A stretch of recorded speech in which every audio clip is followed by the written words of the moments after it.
Assalamualaikum warahmatullahi wabarakatuh. Alhamdulillah wassalatu wassalamu ala Rasulillah. Innal hamdalillah nahmaduhu wa nasta'inuhu wa nastahdihi wa nastaghfiruh wa natubu ilayhi wa natawakkalu alayhi wa na'udzu billahi min shururi anfusina wa sayyiati a'malina. May yahdihillahu fala mudilla lahu wa may yudlil fala hadiya lahu. Allahumma salli wa sallim wa barik ala Muhammad wa ala ali Muhammad kama sallaita wa sallamta wa barakta ala Ibrahim wa ala ali Ibrahim fil alamin innaka Hamidum Majid. Amma ba'd. Para pendengar yang dirahmati dan dikasihi sekalian, kita beralih ke ayat 10, insya-Allah 11, 12, 13 surah As-Saff. Bagi tuan-tuan miki tafsir Ibn Katsir, buka pada muka surat 555. A'udzu billahi minasyaitonir rajim. Ya ayyuhalladzina amanu hal adullukum ala tijaratin tunjikum min 'adzabin alim. Tu'minuna billahi wa rasulihi wa tujahiduna fi sabilillahi bi amwalikum wa anfusikum. Dzalikum khairul lakum in كنتم تعلمون يغفر لكم ذنوبكم ويدخلكم جنات تجري من تحتها الأنهار ومساكن طيبة في جنات عدن ذلك الفوز العظيم وأخرى تحبونها نصر من الله وفتح قريب وبشر المؤمنين. صدق الله العظيم. Wahai orang yang beriman, sukakah kamu aku tunjukkan kepada kamu perniagaan yang dapat menyelamatkan kamu dari azab yang pedih, iaitu kamu beriman kepada Allah dan Rasulnya dan berjihad di jalan Allah dengan harta dan jiwamu. Itu yang lebih baik bagimu jika kamu mengetahuinya. Nescaya Allah akan mengampuni dosa-dosamu dan memasukkanmu ke dalam syurga yang mengalir di bawahnya sungai-sungai dan memasukkanmu ke tempat tinggal yang baik di syurga Aden. Itulah keberuntungan yang besar. Dan ada lagi kurnia lain yang kamu sukai, iaitu pertolongan dari Allah dan kemenangan yang dekat. Dan sampaikanlah berita gembira kepada orang-orang yang beriman. Jadi kita telah lihat sebelumnya telah dikemukakan dalam hadis Abdullah bin Salam bahawa para sahabat Nabi ini bertanya kepada Rasulullah SAW tentang amal buatan yang paling agung yang disukai oleh Allah hingga mereka dapat mengerjakannya. Lalu Allah pun menurunkan ayat perintah tentang jihad. Antaranya dalam lafaz itu, ya ayyuhalladzina amanu hal adullukum ala tijaratin tunjikum min adzabin alim. Wahai orang beriman, sukakah kamu aku tunjukkan kamu satu perniagaan yang dapat menyelamatkan kamu dari azab yang pedih. Jadi ini adalah satu kalimah pertanyaan yang berfungsi untuk stimulate, nak menstimulasi dan juga memotivasikan, merangsang supaya ada tertariknya umat Islam kepada perkara yang paling utama di sisi Allah Subhanahu wa taala. Jadi ini adalah kalimah yang bermakna perintah sebenarnya. Jadi kalau sebut tu'minuna billahi wa rasulihi, ini nampak macam satu ayat bersifat khabari, tapi sebenarnya maksud yang dikehendaki itu adalah bersifat insya'i. Dia merupakan perintah. Jadi kalau kita belajar dalam bahasa Arab, ada satu bahagian dipanggil sebagai, nampak macam fi'il sebagai contohnya, perkara yang kita nampak seolah-olah dia merupakan satu ayat kenyataan, tapi sebenarnya dia merupakan ayat perintah sebenarnya. Seperti juga permulaan surah ni yang Allah SWT menyebutkan di awal lagi yang kita pelajari, bagaimana Allah SWT menyuruh kita untuk bertasbih kepadanya. Kan daripada awal surah ni kalau kita perhatikan, bila Allah SWT menyebut di awal lagi, masa kita mula-mula belajar surah ni, penggunaannya sabbahalillahi ma fis samawati wa ma fil ard wa huwal azizul hakim. Ini kata Al-Imam Az-Zarkashi dalam Al-Burhan. Ini salah satu daripada uslub pembukaan Al-Quran, iaitu nampak seolah-olah dia merupakan satu ayat yang bersifat khabari. Dia bersifat satu uslub yang bersifat pernyataan, tapi sebenarnya di situ dia menyuruh kita untuk bertasbih kepada Allah Subhanahu wa taala. Jadi laras ayat dalam surah As-Saff ini kita perhatikan sabbahalillahi ma fis samawati wa ma fil ard. Kemudian sampai kepada ayat yang sedang kita lihat di sini, tu'minuna billahi wa rasulihi wa tujahiduna fi sabilillahi bi amwalikum wa anfusikum. Zahirnya kita nampak dia merupakan satu sebutan yang bersifat pernyataan, tapi sebenarnya dia merupakan suruhan dan permintaan. Jadi inilah yang menariknya bila kita mengkaji Al-Quran seperti yang disebut dalam tafsir Al-Kasyaf, iaitu bila Allah Subhanahu wa taala membawakan ayat seperti ini, mereka itu bertanya daripada awal seperti seolah-olah kaifa na'mal, maka jawapan datang di sini tu'minun wa huwa khabar fi ma'anal amr. Ini adalah satu ayat bersifat khabari, tapi sebenarnya dia merupakan satu perintah daripada Allah Subhanahu wa taala. Seperti juga kita sebut dalam doa, wa sallallahu ala sayyidina Muhammadin wa ala alihi wa sahbihi wa baraka wa sallam sebagai contohnya. Ia berarti Allahumma salli wa sallim wa barik. Jadi bila kita sebut sallallahu ala sayyidina Muhammad wa ala alihi wa sahbihi wa baraka wa sallam, kurang tepatlah kalau kita sebut wa barik wa sallim, kerana permulaannya kita sebut fi'il fi'il madhi, wa sallallahu wa sallama wa baraka. Tapi kalau kita sebut Allahumma salli wa sallim wa barik, maka begitu konteksnya. Maka dalam bahasa Arab, satu ayat yang bersifat khabariyah tapi makna sebenarnya adalah amr kat situ, iaitu wahai orang-orang beriman, mahukah kamu aku tunjukkan kepada kamu satu perniagaan yang dapat menyelamatkan kamu daripada azab yang pedih. Tunjikum ataupun dibaca dengan tunajikum, seperti contohnya dalam tafsir Baydawi, Imam Al-Baydawi yang menyebut beberapa qiraat di sini sama ada secara takhfif ataupun tasqil, sama ada tunjikum ataupun tunajikum, iaitu dengan tasydid. Kemudian Allah SWT menggesa orang beriman supaya melihat apa-apa yang berkaitan dengan kebaikan ini sebagai perniagaan. Jadi tijarah iaitu satu perniagaan, maksud kat sini amal salih. Cuba kita bayangkan satu perniagaan. Perniagaan ini bersifat transaksi untuk mendapatkan keuntungan. Orang berniaga adalah untuk mendapat keuntungan. Kemudian Allah menyebutkan tu'minuna billahi wa rasulihi wa tujahidun, maknanya kamu istiqamah dalam keimanan itu. Ini dari sudut bahasa Arab, dia merupakan satu perkataan musta'naf, jumlah istinafiyah, ayat baru. Apa beza jumlah istinafiyah dengan jumlah ibtidaiyah ya tuan-tuan? Jumlah ibtidaiyah ni biasanya merujuk kepada mubtada'ul kalam, yang mana dibuka satu perkataan itu sebagai contohnya. Kalau sebut perkataan inilah hayat jamilatun, sungguhnya hidup ini cantik, ini dipanggil sebagai jumlah ibtidaiyah. Dia mukawanah daripada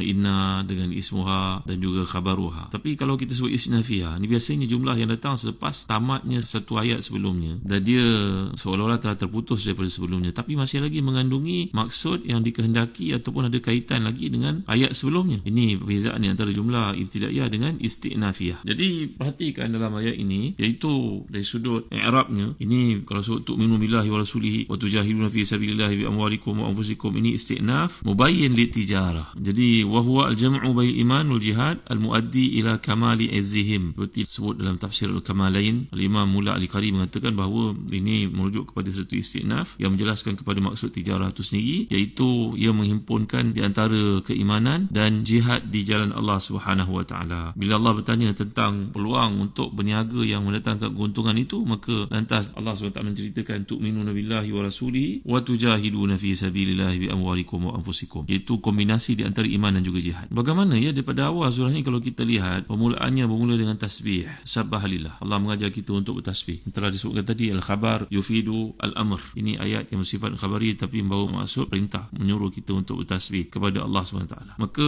antara penjelasan yang paling menarik, tanasub di antara ayat-ayat surah As-Saff ini seperti disebut oleh Al-Imam Al-Urami dalam tafsirnya Hadaiq Rawhi wa Rayhan. Kata beliau, la syakka anna qatl al-a'da min babi tasbih, li'annahum alladhina qalu ittakhazallahu walada wa abadu ma'ahu al-asnama, fakana fi muqabalatihim tawsi' sahati tanzih. Walidha bada Allah Ta'ala fi unwan as-surah bitasbih wa asyara bilafzil hakim ila anna al-qital min babil hikmah wa annahu min bab daf'il qada'i bil qada' ala ma yu'arifuhu ahlul ma'rifah wa bilafzil aziz ila ghalabatil mu'minin al-muqatilin. Permulaan surah ini seolah-olah kalau kita lihat, apa kaitan bertasbih kepada Allah dengan peperangan di jalannya? Jawapannya, kerana tasbih yang dimaksudkan, tasbih berarti menyucikan Allah. Menyucikan Allah berarti Allah SWT zat yang agung itu jauh daripada segala bentuk cacat cela dan kekurangan. Sedangkan di kalangan penganut-penganut yang mendakwa mereka beragama dengan agama samawiyah yang dibawa oleh nabi-nabi yang terdahulu, mereka telah membuat penyelewengan. Penyelewengan yang dimaksudkan iaitu menetapkan bagi Allah ni ada anak. Sama ada bagi kaum Yahudi mengatakan Uzairun ibnullah, wa qalatil yahudu Uzairun ibnullah. Yahudi mengatakan bahawa Nabi Uzair itu anak Allah. Wa qalatil nasara al-masih ibnullah. Kata pula Nasara bahawa Isa itu merupakan anak Allah. Ataupun mereka menyembah patung berhala. Maka dengan sebab itu Allah SWT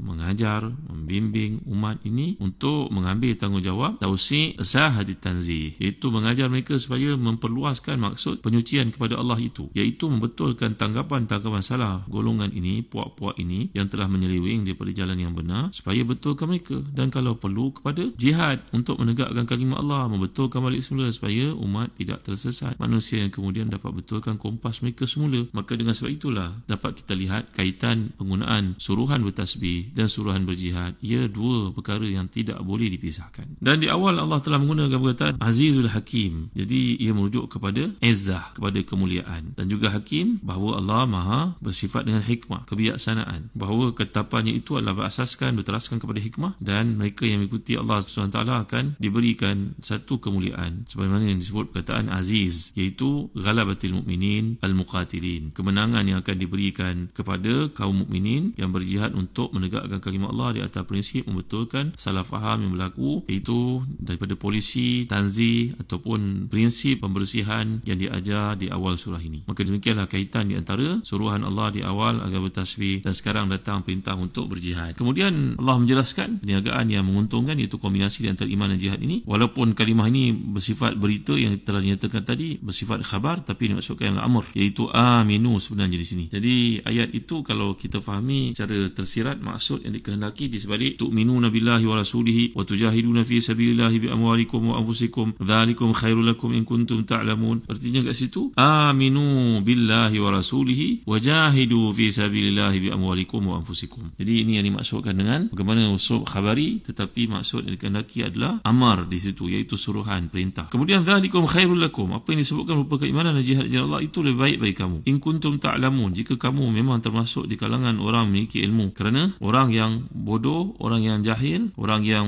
tidak mengerti, maka tidaklah termasuk dalam konteks ayat ini. In kuntum ta'lamun, maksudnya di situ secara tasrihnya dan juga secara talmihnya, ia merujuk kepada sesiapa yang menggunakan ilmu, menggunakan akal, mempunyai ilmu dengan orang yang tidak ada ilmu, iaitu orang jahil, orang yang tidak menggunakan akalnya. Kemudian yaghfir lakum dzunubakum, kalimah ni menjadi jawab untuk amar ataupun kalimah perintah yang diungkapkan dalam bentuk khabar tersebut, tu'minuna billahi tadi, ataupun dia menjadi jawab untuk syarat yang boleh kita assumekan, kita rasakan keberadaannya, iaitu seolah-olah macam ayat ni bermaksud in taf'aluhu yaghfir lakum, kalau kamu ikut perintah Allah maka akan diampunkan untuk kamu. Beginilah cara kita belajar bahasa Arab, tuan, untuk kita faham di sebalik jawapan bagi fi'il syarat yang disebut di sini ada satu yang mungkin boleh difahami dari sudut takdirnya begitu. Kemudian disebut oleh Allah SWT dzalikal fawzul azim, ini isim isyarah atau kata tunjuk. Zalika adalah untuk apa yang telah disebutkan berupa keampunan dan masuk ke dalam syurga. Jadi pernah kita huraikan di awal-awal dahulu mengikut periwayatan para ulama tafsir, contohnya Ibn Jarir Tabari, bahawa di kalangan para sahabat ni berbincang-bincang, seandainya kami mengetahui apa keamalan yang paling dicintai oleh Allah SWT.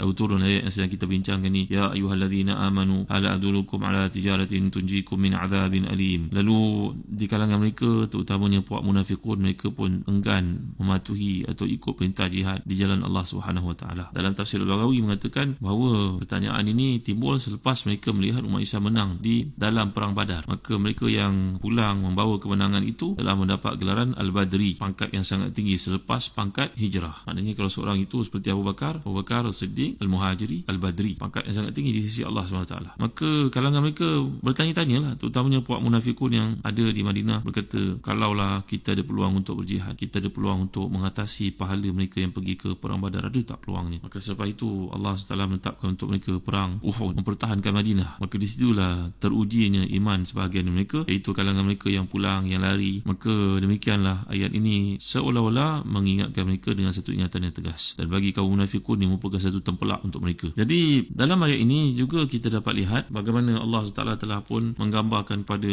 kaum mukminin ini tentang satu kesedaran, iaitu Allah pasti akan memenangkan agamanya. Tapi sekarang adakah kamu terpilih untuk berada dalam saf yang disebut di awal-awal itu? Kamu bersama dengan gerombolan kaum mukminin mujahidin yang mempertahankan Islam, ataupun sekarang kamu lari? Maka peringatan Allah di sini tu'minun, demikian juga tujahidun, dia membentuk, kalau kita lihat di bahasa Arab, merupakan present tense, fi'il mudhari'. Jadi maknanya satu benda yang bersifat berterusan. Dan kemudian perkataan tijarah yang dimaksudkanlah amal salih. Al-Quran sering menggunakan kata ini sebenarnya kerana tijarah ni tak banyak perkataan dalam bahasa Arab yang disusun tak diikuti dengan jim, diikuti dengan alif. Bahkan mungkin jarang sekali kita temui. Kalau kita sebut perkataan tijah ni sebenarnya berasal pada wijahah, tapi kalau tijarah dia mungkin perkataan yang sangat sedikit digunakan, tak diikuti dengan jim, diikuti dengan alif selepas itu. Jadi Quran menggunakan kata ini untuk makna motivasi beramal salih, untuk mendapat ganjaran seperti perniagaan yang dijalankan oleh seseorang yang ditarget letak di hujungnya lah keuntungan. Jadi sepintas kata dapat dikatakan bahawa keselamatan dari seksa bukanlah merupakan dambaan para pedagang. Dengan kata lain, tidak rugi bukanlah harapan para peniaga. Para pedagang, para peniaga, businessman, sebenarnya mereka harapkanlah keuntungan. Maka inilah yang dapat dilihat bila Allah SWT menjelaskan dalam ini, yang kita akan kaitkan dengan ayat yang lain, contohnya surah Ali Imran, iaitu bila Allah menyatakan faman zuhziha anin nar wa udkhilal jannah. Ini juga ada kaitan yang menarik untuk kita fahami, berpandukan kepada